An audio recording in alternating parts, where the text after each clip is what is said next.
we find out the clicker is working? Okay, cool. Hi, I'm Susanna, as Alex just said. My project is called When Worlds Collide. I had the same title at the very beginning of my Kahn project, and when I presented it for the first time, I said, it's a bad pun, I'm going to change it. I just liked it when I wrote this late, and it's still here. It grew on me. I'll explain sort of what a whirl is and sort of what this title means as I go through.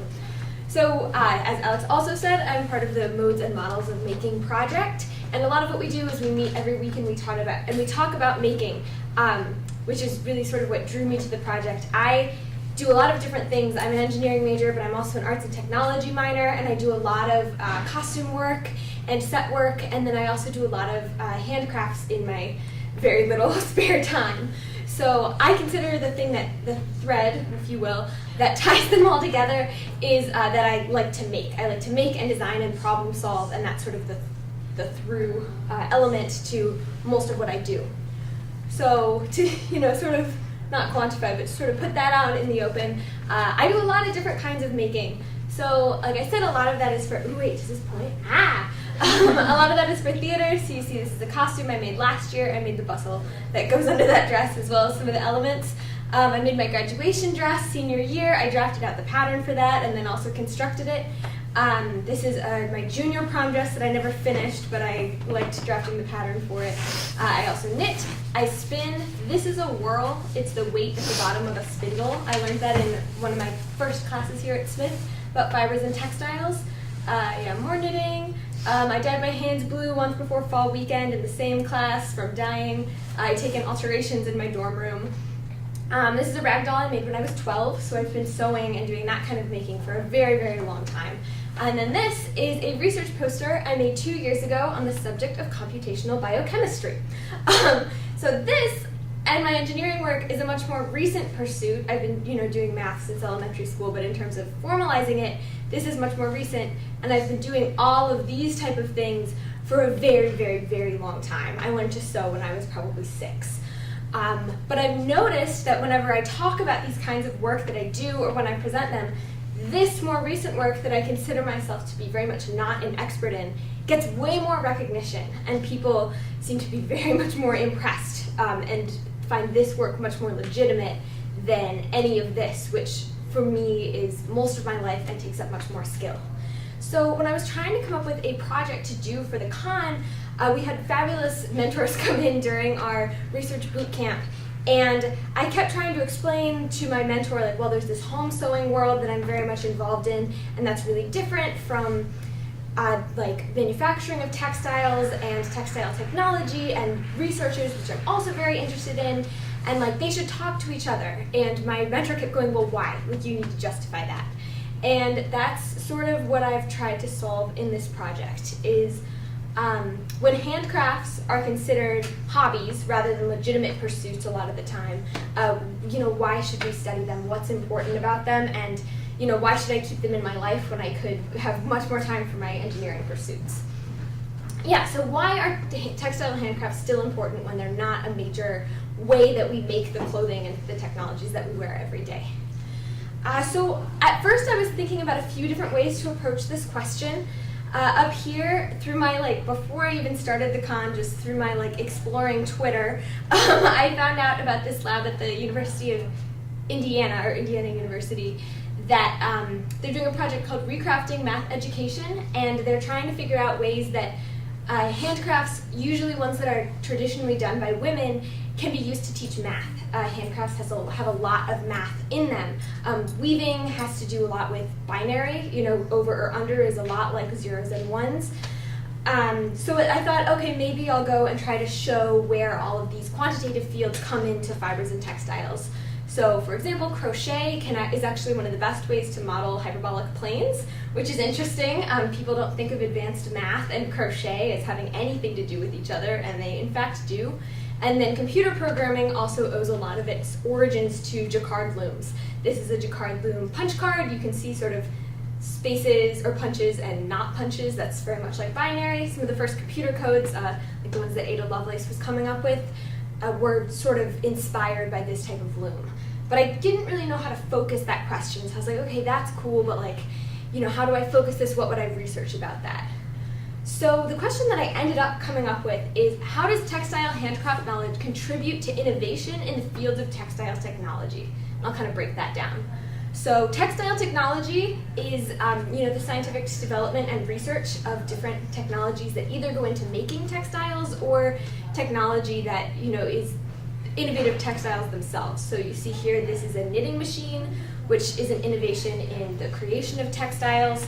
We have moisture wicking athletic wear over here, another innovative textile, and then something as important for safety is a bulletproof vest. That was some fiber research that happened, and that's how we have that. What I found really interesting about textile technology is that it impacts our everyday lives. By law, one is required in most places to wear clothing, and the way it's made is extremely hard to ignore. It affects economies and things like that. It's also important for safety, as it's a huge thing for police officers in the military, bulletproof vests. So it's extremely important, but not a lot of people know about it. And also, though it draws on textile handcrafts, it usually limits or removes the need for physical handcraft in the production of textiles. So while it owes a lot to that kind of work, it also is sort of destroying it at the same time, a lot of the time. So that's why that particular field was interesting to me, because there's that sort of potential conflict or tension there. And then in terms of innovation, when I was trying to come up with what to research, I was reading all these journal articles and I got very overwhelmed in terms of how do I approach this. So I was like, okay, I know about research labs because I've worked in one. Let's go there and see what other people are doing, because I find that much easier and less overwhelming to research. So I found this lab at Virginia Tech. It's from about 10 years ago, 2006. And these researchers were trying to research e-textiles. So those are circuits where instead of wires, they use conductive thread throughout a piece of fabric, like over here.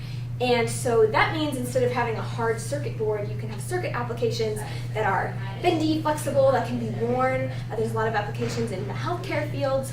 So these people were trying to innovate, and they wanted to incorporate these conductive threads within the actual weave of the fabric rather than sewing it, but neither of them knew how to weave.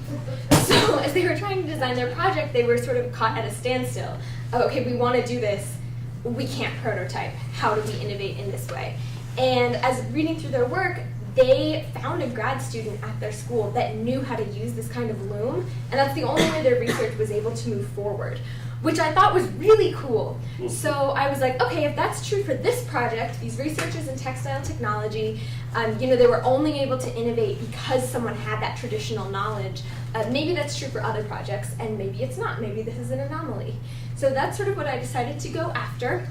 So I talked about why I chose textile technology, and I want to see whether these pastimes translate into prototypes in more than just this one project.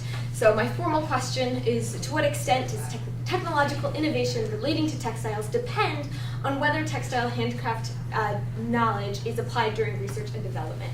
So I'm going to guess there's some types of technologies that don't depend at all on this textile knowledge, and some, like the project we just looked at, that heavily do.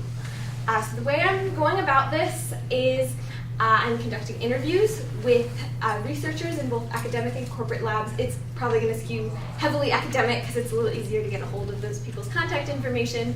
I'm looking at technologies that are listed here, so both things that, like e-textiles, for example, a lot of people have like the circuitry knowledge and it depends on potentially pre-existing textiles, but then things like synthetic fibers is the actual design of the textiles themselves. And the only pretty much criteria for these individuals that I'd like to interview is that they contribute or have contributed handcraft knowledge, or actually, this is a little outdated, have contributed to technological research, either contributing their textile knowledge or not. So I'd like a representation of both.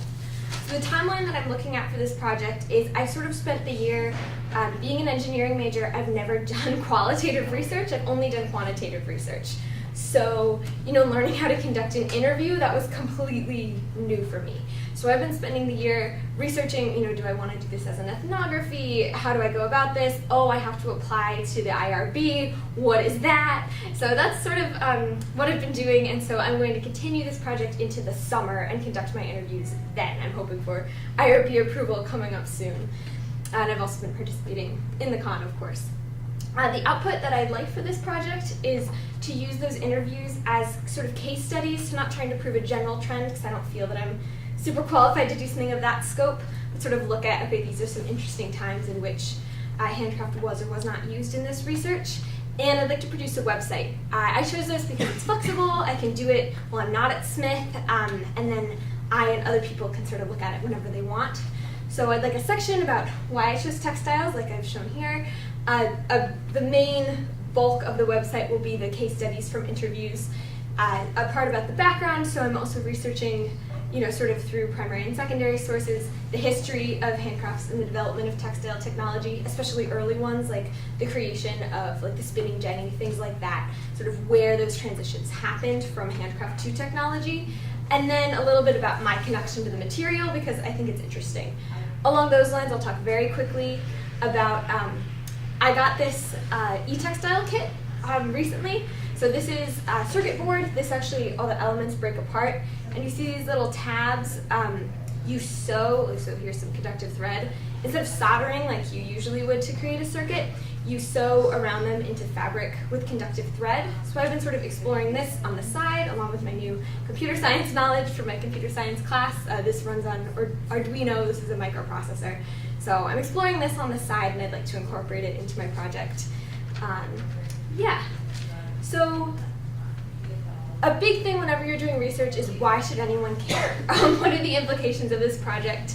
I'll get to sort of this very silly picture in a second. So if my research finds that textile handcrafts do have a positive effect on at least some kinds of innovation that promotes textile handcrafts, I believe there's other reasons why textile handcrafts are important to sustain. So this may or may not be one of them. So if I find the research is negative, I don't think it means that everyone should stop doing them, but yeah, it's a possible reason why these should be promoted.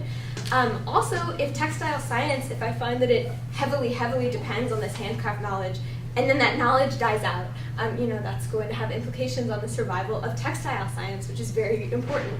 And then also figuring out sort of what are the best ways to research and develop textile technology. If this is useful, it should be used more often. If it's not, maybe cut it out. And then also sort of a broader implication for me is removing the taboo about handcrafts in STEM. In high school, I took co-ed engineering classes. I was often one of two women in the room, and people would talk about how they got into engineering, and most of the people in my class would be like, oh yeah, I took apart alarm clocks, I would like build things with my dad, and I was like, I did arts and crafts and sewing, and I make dresses. And everyone was like, what? That has no, and I was like, yeah, it does. And so there's sort of things that you're allowed to talk about in terms of your origin story of how you became an engineer, and other things that people sort of look at you like you have two heads. And even though there are a lot of connections with the design process, with fabrication, between handcrafts and the STEM fields, yeah, there's a lot of taboo, and people feel like they won't be taken as seriously if they talk about it. So this is a picture of me this spring break. I went alone to the Museum of Science in Boston and took this picture while alone in a museum, because I have no shame. They have an exhibit there called, I think it's called Innovative Engineers, and they profile, I think, 5 engineers. And one of them is the designer of Kevlar, or the inventor of Kevlar, Stephanie Krolak. And in her bio over here, they mentioned that when she was a child, she would make lots of dresses for her dolls, do other crafts like that, and she thought when she grew up she'd be either a doctor or a fashion designer. And I think that's awesome. I have never seen that in any other museum, something mentioned like that. And yes, she does fibers, but not fashion fibers. She discovered like one of the strongest fibers that we now know of, which is super cool and legitimate. So I would like more of this, more openness. I know so many engineers that crochet and don't talk about it, and then you find out and you're like, oh my gosh, you too? Oh my gosh. So yeah, if I manage to show that handcrafts have a place in technology, I think that only makes the field more welcoming to people who enjoy those very, very relevant fields, as I've shown. So that's what I'm working on. Yeah, thank you so much for listening. Any questions about my project or the Kahn?